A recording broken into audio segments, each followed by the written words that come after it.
यहाँ जैनब ने मेहंदी लगवा ली हुई है।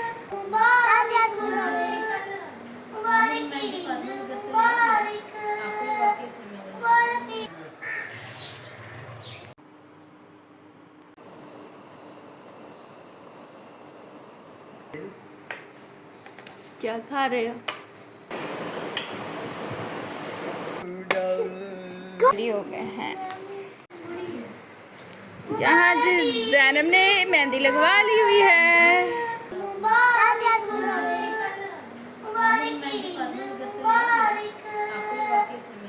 अस्सलाम वालेकुम friends, welcome back to my channel. कैसे हैं आप सब? उम्मीद है कि आप सब बिल्कुल ठीक होंगे, खैरियत से होंगे और बहुत अच्छे से आप सबकी ईद गुजरी होगी।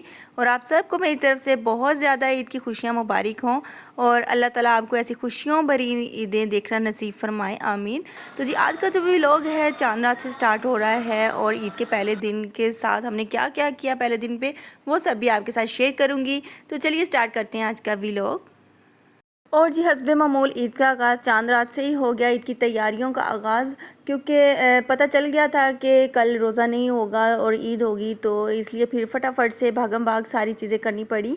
क्योंकि इस पे ना थोड़ी सी कन्फ्यूजन होती है, चांद नज़र आएगा नहीं आएगा, सहरी की तैयारी करें या ईद की तैयारी करें, तो कुछ इसी तरह का माइंड में चल रहा होता है। तो जैसे ही ऐलान हुआ कि कल ईद है, तो मैंने भी भागम भाग सारी तैयारियाँ शुरू कर दी, कपड़े वगैरह इस्त्री करके रखना शुरू कर दिए, बच्चों ने मेहंदी लगाना शुरू कर दी। मेरा जो पार्लर के बाज़ार के थोड़े बहुत काम रहते थे वो भी मैंने चांद रात पे कंप्लीट किए थे। तो बस तकरीबन सोते सोते मुझे 3-4 बज गए थे और 6 बजे 7 बजे फिर से उठ गई थी, क्योंकि फिर ईद पढ़ने के लिए जाना था। हसन ने और उसके पापा ने ईद की नमाज़ पढ़ने जाना था, तो फिर उठ के बाकी काम स्टार्ट कर दिए। फिर कुछ इसी तरह से बस ईद के दिन का आगाज़ हुआ, नमाज़ पढ़ी और बस ये बाहर इतनी प्यारी चिड़ियों की आवाज़ें आ रही थी, तो वो भी मैंने सारी कैप्चर की, बड़ा ही अच्छा लगा। इसके बाद जी, हसन और उसके पापा नमाज़ पढ़ने चले गए थे और यहाँ मैंने कहा चलो वो नमाज़ पढ़ने गए हैं तो उनके पीछे ना जाने का फ़ायदा उठाती हूँ। और नीचे वाले पोर्शन में वैसे तो सफाई वगैरह हुई थी, मैंने कहा चलो थोड़ी बहुत ना डस्टिंग वगैरह कर लेते हैं और एक दो जो चादरें चेंज करने वाली ना वो कर लेती हूँ, कंप्लीट कर लेती हूँ। तो वो सारा मैंने करना शुरू कर दिया। अच्छा, बाकी बेडरूम में मैंने ना एक दिन पहले ही चादरें सारी चेंज कर दी थी, तो मुझे आदत है कि मैं ना ईद पे नई बेडशीट ज़रूर बिछाती हूँ। तो ये मेरे पास 2-3 बेडशीट पड़ी हुई थी, तो मैंने यही बिछा दी। हसन के कमरे में रह गई थी, तो वो मैंने कहा चलो अब बिछा देती हूँ। तो पहले मेरे से बिछ ही नहीं रही थी, क्योंकि मेरे हाथ में मोबाइल था और ट्राईपॉड मैं ऊपर ही छोड़ आई थी। तो फिर मैंने कहा अच्छा चलें सारी बेडशीट एक दफ़ा मैं सेट कर लेती हूँ, फिर आपको लुक दिखा दूँगी। और ये है जी माशाल्लाह हसन का कमरा और उसकी बेडशीट वगैरह हर चीज़ मैंने सेट कर दी थी। और उसके बाद मैं ऊपर आ गई हूँ और मैंने बनाई हैं फेनियाँ। यहाँ पे फेनियाँ बना ली थी, बल्कि पहले ही मैंने नमाज़ पढ़ने के बाद ही। और हसन और उसके पापा ये थोड़ी सी फेनियाँ खा के गए हैं। और उनके आने से पहले मेरी कोशिश थी कि मैं ना कुछ और भी बना लूँगी, ताकि आएंगे तो उनको भूख भूख लगी होगी तो नाश्ता वाश्ता थोड़ा बहुत हो जाएगा। तो सुबह सुबह रोटी सालन वगैरह को तो दिल कर नहीं रहा था, क्योंकि अभी नई नई रूटीन रोज़े गए थे, तो ना अभी फ़ील तो ऐसा ही हो रहा था जैसे ना रोज़े वाला दिल होता है। ज़हन में वही था कि हैं पानी पी रहे हैं तो कहीं हैं रोज़ा नहीं है, तो बस इस वजह से ना कुछ इस तरह की फीलिंग आ रही थी। चने मैंने सफ़ेद वाले ना रात को ही भिगो दिए थे, थोड़ा सा नमक डाला और थोड़ा सा पानी में डाल के ना उनको भिगो दिया। मैं कहा सुबह तक सेट हो जाएंगे। और सोडा वगैरह मैंने इसमें कुछ नहीं डाला था, मैंने कहा वैसे ही इतनी देर भिगेंगे ना चने सारी रात तो ठीक हो जाएंगे, जल्दी बॉयल हो जाएंगे। तो बिल्कुल ऐसे ही हुआ था, चने बहुत अच्छे से गल गए थे। और साथ में मैंने 2-3 आलू बॉयल कर लिए, टमाटर काट लिए, प्याज छोटा छोटा काट लिया, हरी मिर्चें काटी और दही में मैंने इन सारी चीज़ों को मिक्स कर दिया, चाट मसाला डाला, थोड़ी सी हरी चटनी डाली, नमक मिर्च जो सारी चीज़ें होती हैं ना वो ऐड की। और बस इसको मिक्स करके मैंने फ्रिज में रख दिया थोड़ी देर ठंडा होने के लिए। और कस्टर्ड बनाना शुरू हो गई। यहाँ पे मैंने दूध लिया है 1.5 किलो और उसमें मैंने ना वनीला कस्टर्ड जो होता है ना वो ऐड किया है। मुझे ये वनीला कस्टर्ड बहुत पसंद है।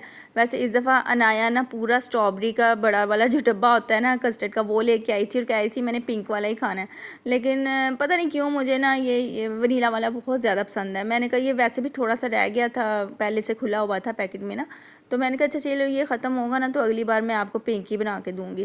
तो यहाँ पे कस्टर्ड मैंने बना के थोड़ा ठंडा कर लिया था और ठंडा करने के बाद मैंने उसमें थोड़ी सी क्रीम शामिल कर दी थी। और क्रीम ना आपने गरम कस्टर्ड में कभी भी ऐड ना कीजिएगा, वरना वो पता है क्या पानी छोड़ देती है, तो फिर कस्टर्ड ना थोड़ा पतला पतला सा हो जाता है। जब कस्टर्ड ठंडा हो जाए ना फिर आपने उसमें क्रीम ऐड कर देनी है, तो बड़ा ही ज़बरदस्त फ्लेवर आता है। अब यहाँ पे मैंने 2 जेली के पैकेट ले लिए थे, एक येलो और एक ले ली थी मैंने रेड वाली। और इन उन दोनों को मैंने बना के एक बर्तन में डाल के ना रख दिया था ठंडा होने के लिए। अस्सलाम वालेकुम, आज के दिन ईद है और आप सबको वेरी वेरी ईद मुबारक। अभी तैयार नहीं हुई? अभी होना है। सारा दिन गुजर गया, सो गए। दिखाओ मेहंदी, दिखाओ कैसी हुई है। वाह जी वाह, दूसरी साइड से दिखाना। ईद मुबारक। ज़ैनब भी उठ गई है, ज़ैनब भी अभी रेडी नहीं है, अभी सुस्ती पड़ी हुई है। मेहंदी दिखा दो। वाह जी वाह, बहुत प्यारी मेहंदी है भाई। अच्छा, अपनी सेटिंग वेटिंग करके रखी हुई है। और जूती जूती शूज़ कपड़ों के ऊपर रखे हुए हैं। ये है जी अनाया की सेटिंग, ये अनाया की मैक्सी है। और ये क्या है? ये अनाया की ज्वेलरी है। अच्छा, 2 सेट पड़े हैं इसके अंदर। और ये बैग है, ये अनाया का बैग है।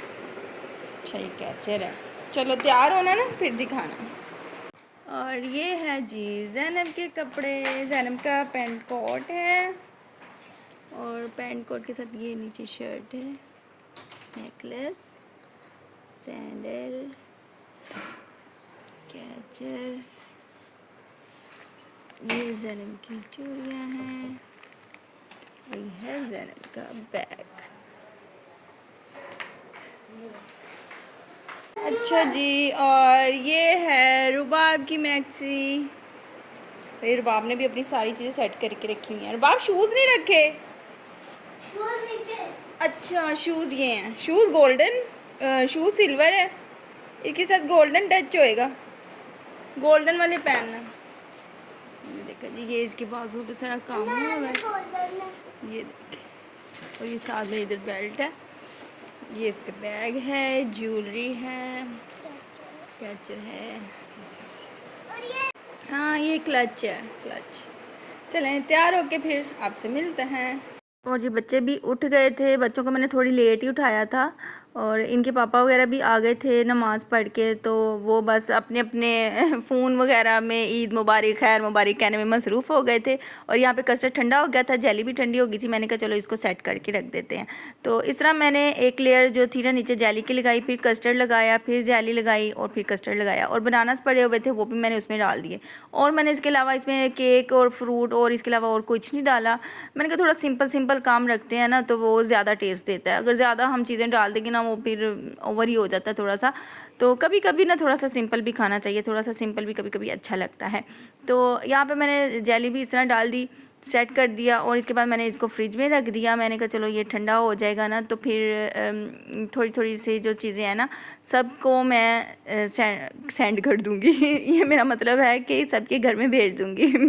तो बस वो मैसेज वगैरह कर कर के ना सेंड ही ज़हन में आता है, तो यही मैं कह रही थी कि सेंड कर दूँगी। बस अजीब गरीब कई दफ़ा बातें मुंह से निकल जाती हैं। पता ही नहीं चलता। क्या खा रहे हो? ज़ैनब भैया को क्या खिला रही है? जेली? चलो खा लो फिर। अच्छा चलो हसन, ये अब चीज़ें दे आओ जल्दी से, शाबाश। इनके पापा ये मिठाई के बॉक्सेस बनवा लाए थे और कोक वगैरह ले आए थे। और फिर मैंने कुछ एक दो ये चीज़ें बना ली थी। मैंने कहा चलो सारे हमसाए में ना थोड़ी थोड़ी मीठी ईद है, तो थोड़ी थोड़ी चीज़ भेज देते हैं। तो वो हसन के हाथों मैंने भिजवा दी। कुछ ये रुबा बनाया, अपनी फ्रेंड्स के घर दे आई थी और ये तैयार भी हो गई थी। तो ये कह रही थी हमने जाना है। मैंने कहा चलो ठीक है। जिस घर जा रही थी माशाल्लाह ईदी लेके आ रही थी। मैंने कहा आप लोगों की तो मौजें हैं, वाह भी वाह। और यहाँ पर ये सारी अपनी लुक दिखाते हुए बारी बारी अपनी लुक दिखा रही थी।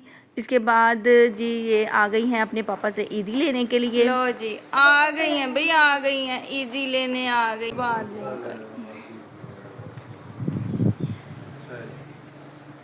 ईदी चाहिए मुझे भी, मुझे भी।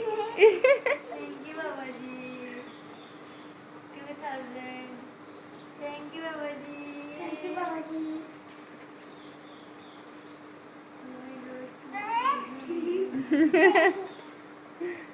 चलो यार ये पापा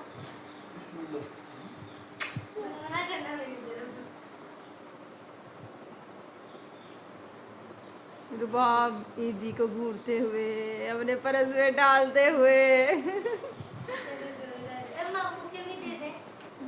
मामू के भी दे दे। दे देते हैं भाई। कितनी ईदी हो गई है वैसे? 3,300। वाह आदि में अस्सलाम वालेकुम, ईद मुबारक। ईद मुबारक आप सबको, मेरे बहन भाइयों और जितने भी लोग हैं सबको ईद मुबारक। और जी हसन को भी ईदी मिल गई, सब बच्चों को ईदी मिल गई थी। तो अब बस यहाँ पे अब ईद गुजर गई, ये शाम हो गई, ये सारों ने कपड़े वपड़े चेंज कर लिए हैं, नूडल खाए जा रही हैं। आप पूरा बाउल खत्म हो चुका है। प्लस कोक नूडल के साथ कोक पी रहे हैं। और जैनब के भी नगट्स बन रहे हैं, नगट्स फ्राई हो रहे हैं।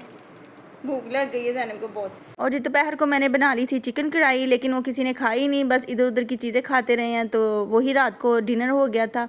और ये ही था हमारा आज का ईद के पहला दिन। आपको कैसा लगा आप ज़रूर बताइएगा। अगली वीडियो तक के लिए अल्लाह हाफिज़।